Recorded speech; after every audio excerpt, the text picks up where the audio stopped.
avant tout d'abord ma nuyu waa FONGIP ñu ma ñëw seet si fii nii ci sama toolu ANIDA bi ma financé comme presque mu mel ni ñoom ak ANIDA yëpp benn liggéey bi la ma nuyu leen ak yegsi bu ñu yegsi fii nii tey maraîchage la ñu nekk di def mooy culture yi soble la ak salade ak kanje mooy gombo bi en même temps supame ak carotte. mbéyum soble bi nag soo gisee ma gën koo bëgg tamit suñu marché bi fii Kolda fii nii dañoo xaw a am problème jaay soo fi béyee loo xamante ne day gaaw a yàqu rek pour nga am clientèle am rapidement day metti waaye lii soo amul client mën nga koo denc bi ci kanam ñu mën nañ def 3 campagnes bi 2 campagnes waaye 2 campagnes moom moo gën a assuré 3e bi day dugg ci hivernage bi. amoon nañu problème garantie ci comme par exemple banques yi léegi mun naa laa wax ne amatul waaw ndaxte depuis ñu dugalante waa FONGIP loolu amatul bi FONGIP dugalee ci loxam affaire ñu ngi am yaakaar changement dina am. seen fonds yi ñuy dugal garantie yi ñuy dugal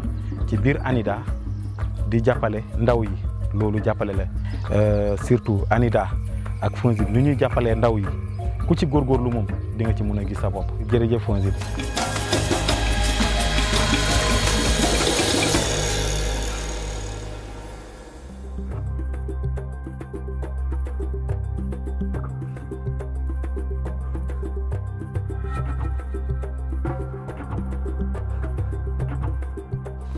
ci turu soxna Mame Bousso Mbacké nga xam ne mooy présidente réseau des femmes pour le développement de Touba soxna Mously Mbacké nga xam ne mooy trésorière générale ak yeneen membres yi. comme ni ñu ko waxee FONGIP ñëwoon nañ fi Doudou Ka en personne ñëwoon na fi bu ñu xoolee la waral réseau bi mooy kenn ku ne da nga toogoon ci sa rokk di liggéey ba tax ñu xalaat regroupé wu nga xam ne ay sëti Sëñ Touba rek ñoo ci nekk ak seen i taal président Doudou Ka bi ñu fi ñëwee waroon nañ ko exposition. tout le temps donc ñoo xam ne dañoo def seen formation ba compétence yi nekk fi ñuy liggéey. FONGIP ñëwoon na fi ñii di transformer bépp activité nag génératrice de revenu bu ñu xalaat rek mi ngi ci réseau bi. am na ay teinturière transformation fruits et légumes am na transformation céréales ak lépp yëpp activité yëpp kon nga xam ne ñun ku ñu dimbali ñu jël.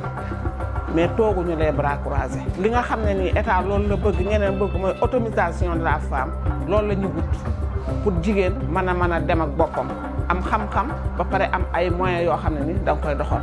xam ne daal moom ñoo ngi fi ñu ngi liggéey ay partenaires lañ soxla te ku ñu dimbali ñu dem mais tooguñu les bras croisés ndimbal daal da ciy fekk loxol borom ñun loolu ci lañ nekk merci beaucoup.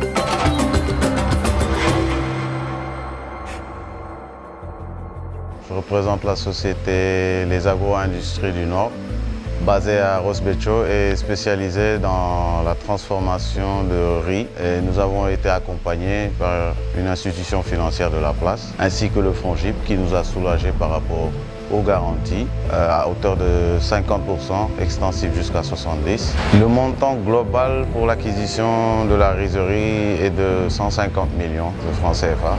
Avec une garantie du FONGIP à hauteur de 50%, c'est-à-dire 75 millions de capitaux qui sont garantis par le FONGIP. Nous avons investi dans une unité neuve de transformation de riz paddy parce que l'ambition c'est de nourrir le Sénégal par nous-mêmes et de créer des emplois, surtout en zone rurale. Nous avons une capacité de 3 tonnes par heure. Toute l'année, on peut atteindre 20 000 tonnes de riz paddy qui sont transformés, à savoir un peu plus de 10 000 tonnes de riz blanc. Bien évidemment, nous allons augmenter la capacité de production au fur et à mesure parce que la capacité de production maximale est de 50 000 tonnes paddy par an, c'est-à-dire 30 000 tonnes de riz blanc. Nous sommes ici ci Ross Béthio ci usine bi ñu defar pour bojji ceeb bi ba mu indi ceeb bu weex ñu ànd ceeg FONGIP ñu jàppale ñu ànd ak ñun FONGIP maanaam xaaj bi moom jël na ko garantie. structure yu mel na FONGIP wax dëgg yàlla dimbali nañ ñu ba nga xamante ni li ci gënoon a jafe muy wàllum financement nga xam ni pour nga jot ci dafay jafe boor boobu FONGIP jàppale nañu ci bu baax te ñu ngi leen ci sant di leen ci gërëm. Je m'appelle Mariama Diallo, je suis la secrétaire du GIE Koba Club. Nous faisons la transformation du fognon.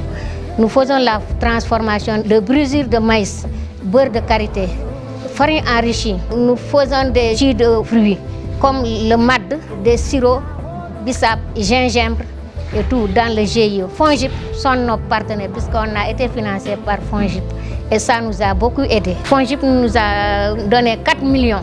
Chaque mois, nous transformons 20 tonnes de fonio avec le FONGIP. Nous voulons 20 millions pour acheter des matières premières et faire la marche en avant dans notre unité. Suñu partenariat ak FONGIP jàppale nañu puisque ñoom jox nañu 4 millions yooyu jur na ba yokku na léegi dañu bëgg ñu yokkal ñu bu ñu yokkalee bëgg nañ 20 millions daal ci FONGIP daal ma ngi leen di ñaan ngeen jàppale ñu bu baax a baax ñun ñu ngi kontaan ci seen ànd ak ñun. FONGIP moom macha allah si kanam rek loolu lañ leen di ñaan ñu ngi jàppale waa Sénégal merci beaucoup.